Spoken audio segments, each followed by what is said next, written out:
Despite what you might think or some other people might tell you, Steven Universe fans are actually really intelligent and intellectual people. Sorry if this has been said before, but when Lapis is trapped in the mirror, she keeps making raspberry noises to make fart jokes, right? How does she know what a fart is? Gems don't have digestive systems. Later we see that Lapis barely has any experience with humans, so I doubt that the little time she spent with them was used to learn about farts. So this is why, in today's video, we're gonna talk about the political system of Steven Universe.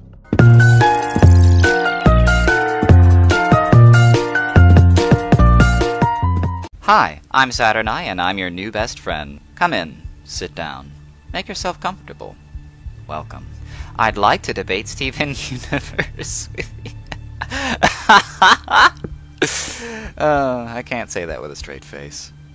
But what I can is, Steven Universe has a fascism problem. Let's go. To begin, I've been doing a little research on what constitutes fascism like the totally normal person that I am, and have found that Umberto Eco's paper, Fascism, to be the best overall outline. I won't go over all of that here because other people already have, which you can easily find right here on YouTube. But that's the framework I'll be working with. And I mean, Umbi over here literally did grow up in fascist Italy, so I'd say he has a pretty decent frame of reference. The Diamond Authority, as portrayed in the bulk of the main series, is a pseudo-fascistic, autocratic Orwellian nightmare state. That's a bit of a word salad, but stick with me here. Also, I know Orwellian gets thrown around way too often, but please just trust me on this. We'll get there. I'll do the hardest part. Autocracy, now that's the easy part. It merely means a system of governance has one singular person with final say and ultimate authority over policies. That'd be White Diamond. Quick side note, fascism sometimes leans towards autocracy, but not every autocracy is fascist. Okay, moving on. So, a cornerstone of fascist ideology involves the unquestioning adulation of social hierarchy as something that is not only good actually, but outright necessary for society to function properly. An awfully convenient philosophy for someone to hold when they already sit at the top of the social ladder, eh? Say, you ever notice how the people in charge who personally sacrifice relatively little are always the ones speaking on the importance of making them? Just something to think about. This concept of social hierarchy in gem society goes that extra step though with everybody's favorite. That's right, it's biological essentialism. Gems pop out of the ground seemingly pre-programmed with their destined careers which they shall hold until the end of days. So if you're born a carpenter, like a bismuth, that's all you'll ever be. Crafting buildings for your betters to do more important things in. Yeah, building with those big muscles. You know, if it weren't for the whole trying to kill a child thing, I would totally have a crush on Bismuth. Bismuth is revolutionary in that she does not want the products of her labor to exclusively belong to her socialite betters. This flies in the face of what the diamonds expect of their subjects. As Yellow sang, X gem exists for Y purpose. Again, we see various gems portrayed by their leaders not as the people they are, but merely the uses they facilitate, by which they are then granted more or less merit than one another arbitrarily. From the higher perspective of the diamonds, pun very much intended, they are not but means to an end, tools to be used and then replaced when needed. Nowhere is this more succinctly illustrated than when Steven throws a ball for his newfound subjects. We see that as the camera hovers above them, their mechanical stiff dance moves make them look like gears in a large machine, each turning the next in a drab routine. The likening of fascist society to a well-oiled machine running efficiently along is largely due to fascist propaganda during the early to mid-20th century. But it is no doubt further reference to the dehumanizing nature where its people exist to perpetuate the state and little else. Speaking of references, I do love a good Metropolis illusion. No, not that one. Couldn't find a good spot to stick this in the script, but so... Moving on. Anyway, gems are divided up into hierarchical social castes based entirely on the type of gems they are born as, and in the crystalline rigidity of their social norms, there is to be absolutely zero intermingling between gems of different types, not unlike the restrictive caste systems in days of old. This is one of the only things that reminds me of the romanticization of much older traditions common among fascists, whether it be the Roman Empire, Nordic Vikings, or what have you, but admittedly it is a little bit of a stretch, hence why I claim the Diamond Authority to be pseudo-fascistic. There's enough to make the assertion, but not every box is checked per se. The strict and brutal enforcement of these rules and norms also makes the Diamond Authority somewhat totalitarian, but again, it is important to note that while fascism does tend toward totalitarianism, not every totalitarian regime is fascistic. About now you might be noticing that fascism is like a slick little worm, writhing through the mud and hard to pin down. I assure you, this is by design.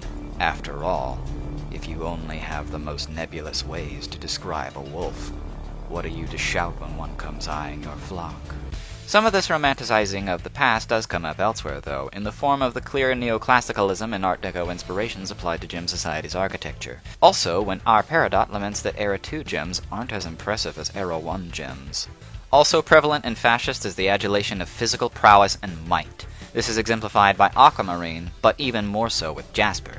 Jasper, though, is a big one in listing out much of what I've gone over. She's also a big one, literally. Yowza. You know, if it weren't for the whole trying to kill a child thing, I might have a crush on Jasper. Jasper mentions that tools deemed unusable by the state are crushed. Which brings me to everybody's other favorite, eugenics. In days long gone by, members of the Spartan state would pay a visit to households with new familial additions to inspect the newborns. If there were any noticeable deformities that would make them of poor use to the state, the children were killed. I bring this up because that's more or less the fate the off-colors are constantly on the run from when Stephen and Lars meet them, particularly the Rutile twins and Pat Paracha, who the state has deemed physically and mentally of no use, and for the crime of merely having been born wrong, they would be shattered. This is also true of our own Amethyst, which Jasper revels in pointing out. Hello again, Jasper. Why does someone so beautiful have to be such an unapologetic fascist attack dog?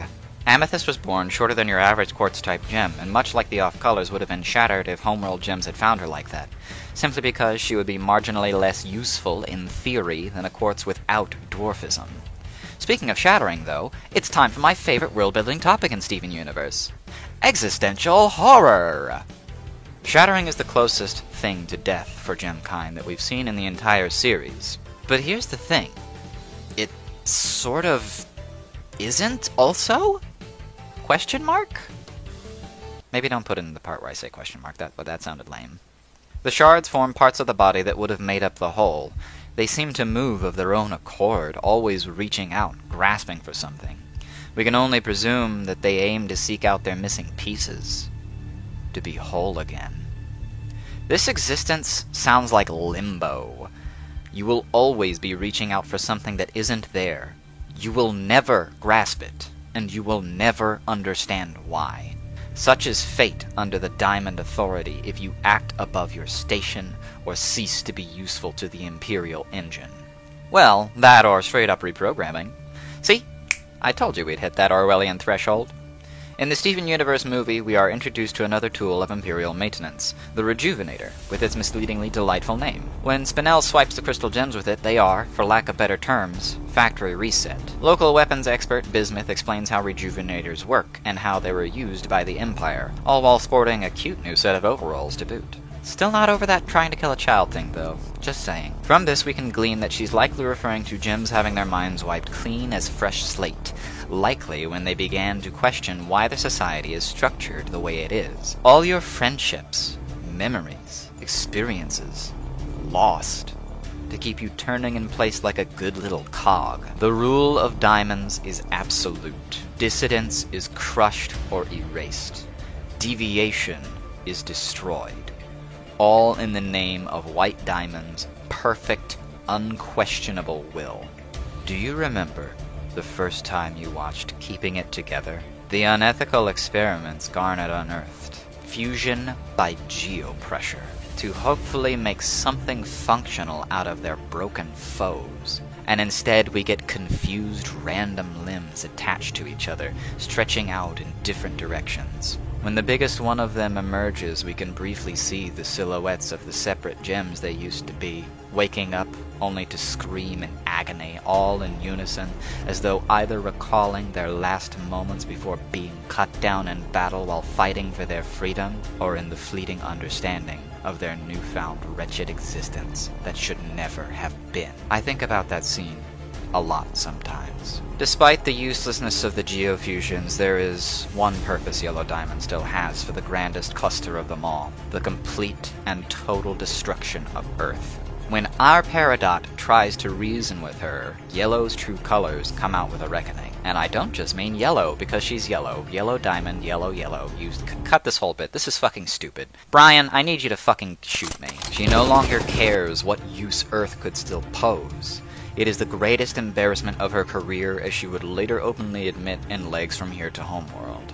And in her rage, she would wipe the planet off the star maps for good, enacting genocide on a scale we can only imagine.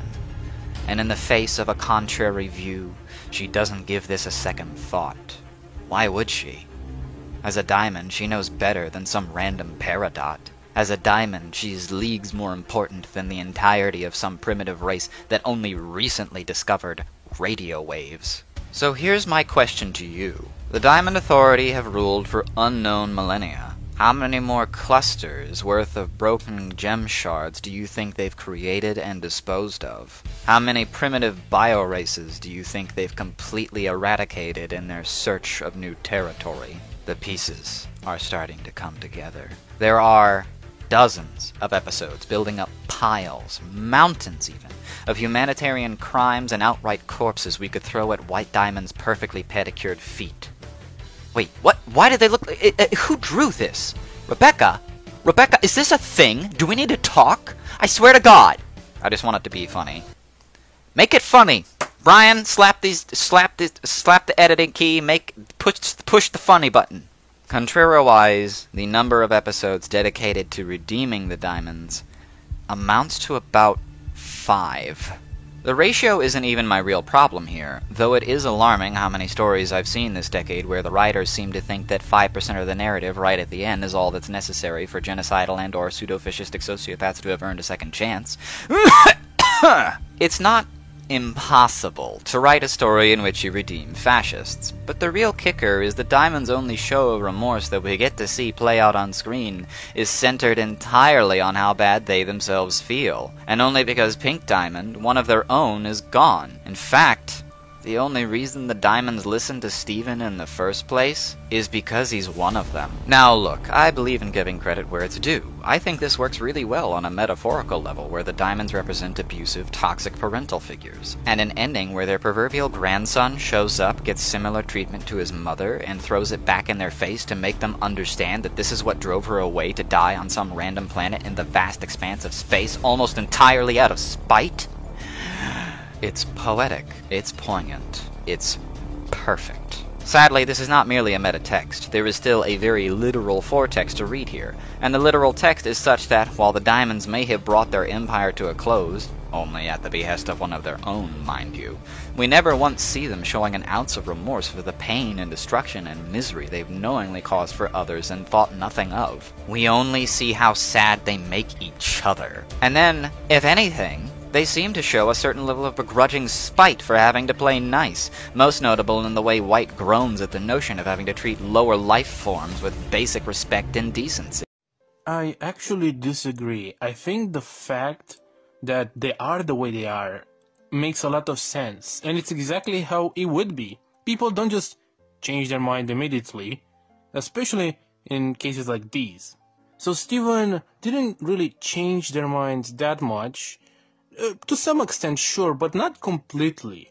And they're not quote-unquote good guys. They're just kind of repenting for their sins, in a sense that they are forced by Steven and by, well, at this point, everyone else, to try to help what they have destroyed, etc., etc. But we see in future that they're not even really in power anymore. By future, which is like only 2 years later, they already have democratic elections for other rulers, meaning that this is a transition of power that, yes, it's slower, it's not a complete revolution, it's not like they're killing them, however, they're basically putting them in community service where they have to help gems without getting anything back in return. And I think them begrudgingly doing it because Steven essentially forced them makes a lot of sense from a fascist analytical standpoint, because one of their kind is basically forcing them to do it, which makes a lot of sense. It makes sense that they care about Steven/Pink, that they may care about a diamond or what a diamond thinks, because it's quote-unquote their kind. So it makes a lot of sense in that way, but it also makes a lot of sense in a fascistic way, as it correlates to power. They are weaker than Steven. Steven right now is the strongest in the world, in the galaxy. So, because the Diamonds are fascist, they are bowing down essentially to his power. Now that he's the strongest, and they're not the strongest anymore, they admire that power. They admire him. They are being under him. It's just a thing about fascism which has a lot to do with power. When someone has a lot of power, they are admired. Now, what sets fascism apart from other ideologies is its obsession with power and strength. Fascists believe that a strong and powerful nation was the key to success, and they left no stone unturned to achieve it. One of the most notorious figures of fascism was Benito Mussolini, the leader of Italy during World War II. Mussolini was known for his belief in the cult of personality, promoting an image of himself as a strong and charismatic leader, inspiring blind loyalty from his followers. Also, when R. Peridot laments that Era 2 gems aren't as impressive as Era 1 gems. Also prevalent in fascist is the adulation of physical prowess and might. This is exemplified by Aquamarine, but even more so with Jasper. Steven is the strongest, and they're doing what he's saying. However, obviously because Steven is not a fascist, he wants, democracy, etc., etc. That's why the empire transitioned into, will transition eventually into democracy. They're still not good guys, they're still not okay with a lot of stuff, but they're basically forced into do it, and Steven hasn't forgiven them. In the movie, he hates them. In future, he hates them. At the end of the original Steven Universe show, maybe he didn't hate them. Maybe he thought he could change them, but as we see in the movie and as we see in future, they didn't really change that much, making Steven very resentful and actually hating them and just putting up with them as long as they're putting up with what he's asking them to do. It's more complex than you would think, and I think it very much works that those fascist kind of leaders aren't transitioned into being quote-unquote good guys all of a sudden, but they're still the same people, they're just kind of forced into doing good stuff.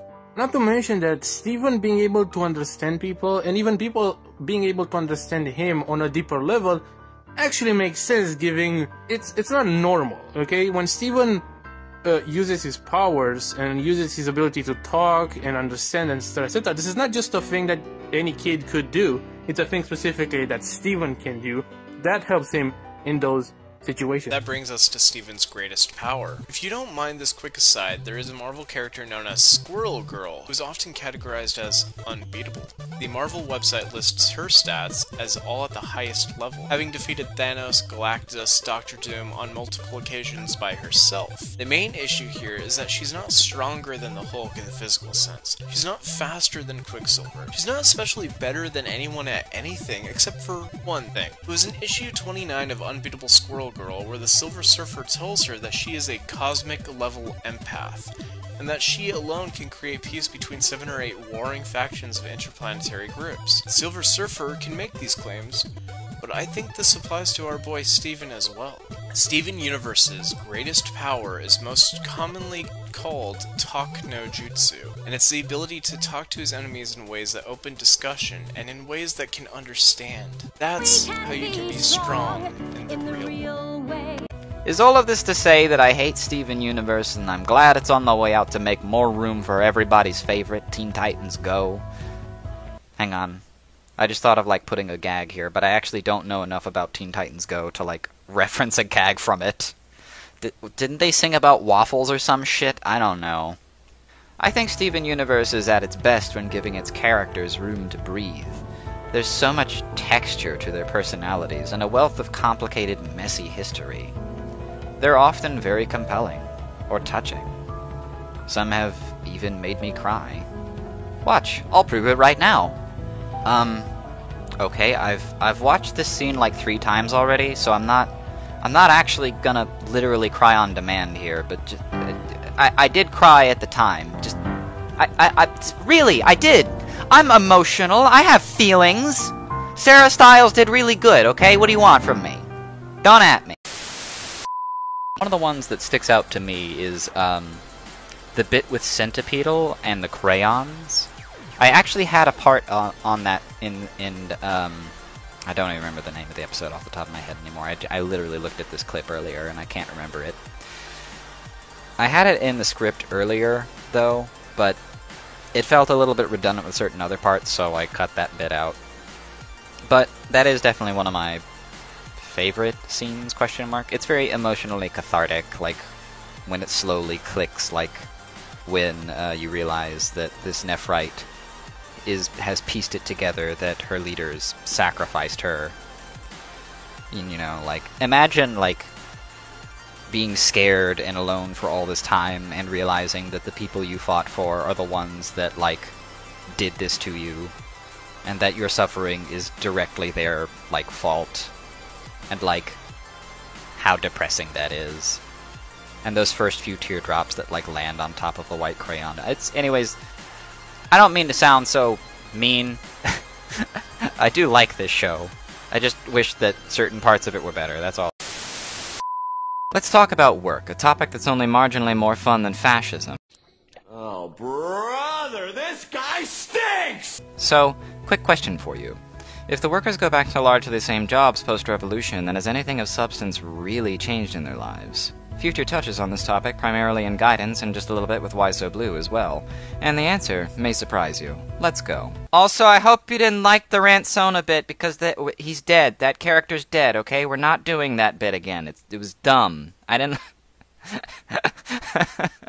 In Guidance, Amethyst establishes a working exchange program between Little Homeworld and Beach City, surprising Steven with a gem slicing up his pizza. At first, he finds this a very pleasant surprise, and thinks it a great opportunity for these gems to find their place in the world now that the war is over. And more importantly, they no longer live under a regime where they are assigned specific jobs they have no choice in. But a little worry creeps in as he realizes the pilot gems are piloting, the ice handlers are working with ice, guard gems have new guard jobs. Not gardening, though, but we do have a class on that too.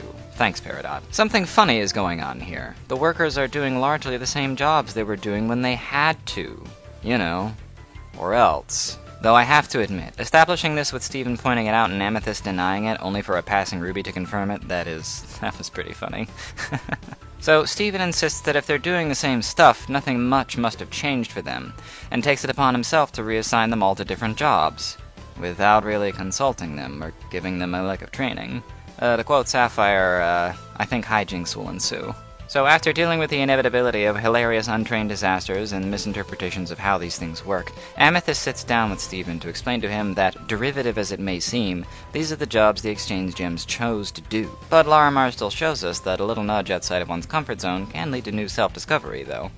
At the end, it seems like Future's surprisingly nuanced answer to our initial question is, yes, actually. The addition of agency in their situation makes it inherently better, even if they are doing the same work. And it is that same agency which also can facilitate the pursuit of newfound passions, such as with little Larimar. Not thrilled about that screaming thing, but hey, she'll get there.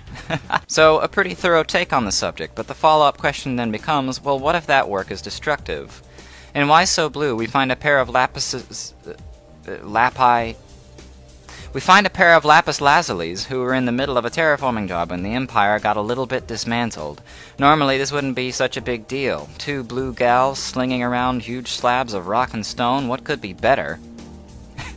Well, the problem is there's some bio-life forms that are already occupying the planet. Very simple flora and fauna that can't push back, so it seems there wasn't any need for a full-scale invasion. Only, oops, these other Lazulis kinda haven't figured out the whole empathy thing, like ours has. Fuck them. The stupid little goddamn plant monsters. Can't fight back, what good are they? You think they're so good? You think you're better than me? So, the bulk of the episode is spent trying to explain to them they can do other things with their time. Things that aren't harmful and destructive and just kinda callous, like, geez. Quick side note, Lazuli gems are scary. The amount of destruction they can rend with just a little time and even a few gallons of water is a bit daunting. Wonder if there's some other video series out there that can help me put their power into some sort of numerical perspective. What's everybody, Crackton here. Today we'll talk about how strong is Lapis Lazuli. Could be pretty good. I'd certainly watch it, I said, lying because I don't watch those, I'm sorry. Anyway, our Lapis puts the fear of God into them, or I guess in this case, the fear of Neptune, and they finally cave on no longer exterminating the local species for no reason. And for at least one of them, it sinks in that there can be more to life than slinging around your horrific ability to drown or destroy entire worlds.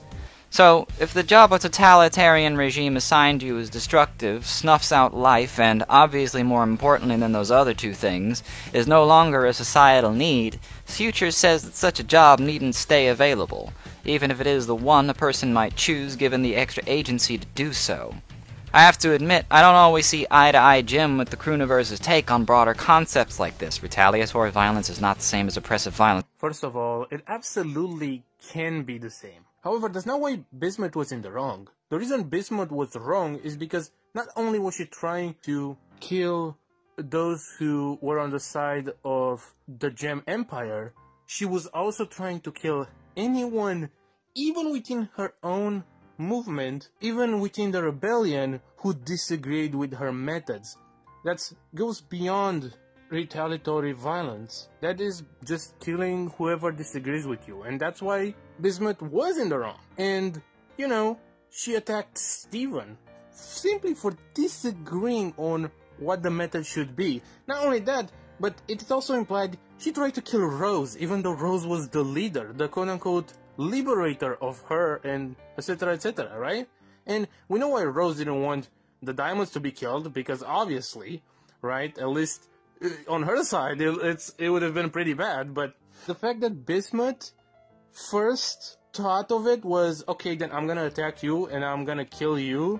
I mean, I'm sorry, but that just goes beyond, oh, we're gonna fight against the evil empire. It goes to a point where, you know, you're gonna kill anyone who disagrees with you ever. That's like the slippery slope we're going down, right? I mean, think about this. She wants to kill, let's say, Blue Diamond. And let's say Steven says, well, I don't think you should do that. Then she kills Steven. And then, I don't know, Pearl says, whoa, you shouldn't have done that, that's crazy. And then she kills Pearl. And then Garrett comes in and is like, why did you do that? And then she kills Garrett. Like, this is it just keeps happening. You can't work with someone who can't even stand people who disagree with them. Killing bad people, killing fascists that you are in a direct conflict with is one thing. But killing the people on your side who disagree with your methods means that you're ready to kill anyone who disagrees with you. Oh my god, make it stop!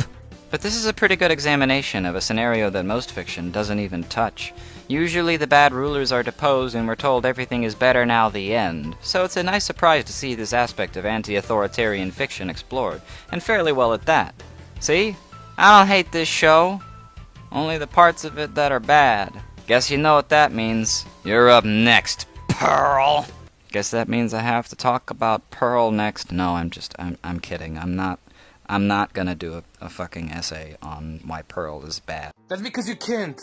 There's no reason to do it, because Pearl is probably the best, well, she's probably the second best character in this whole show, and I would not stay here and take this disrespect and slander, okay? Freak you, okay?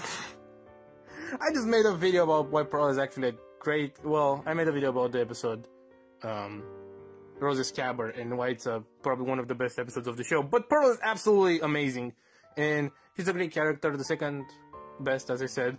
And no, you couldn't make a video essay about it, because she's a good character. Okay guys, we're just padding the runtime at this point. It's time to end the video. And if you would like more political analysis of children's media, then go to other channel. Go watch Donald Trump debate Joe Biden or something. It's probably about as mature as the political undertones of The Ghost and Molly McGee. Anyway, this was the video. Bye.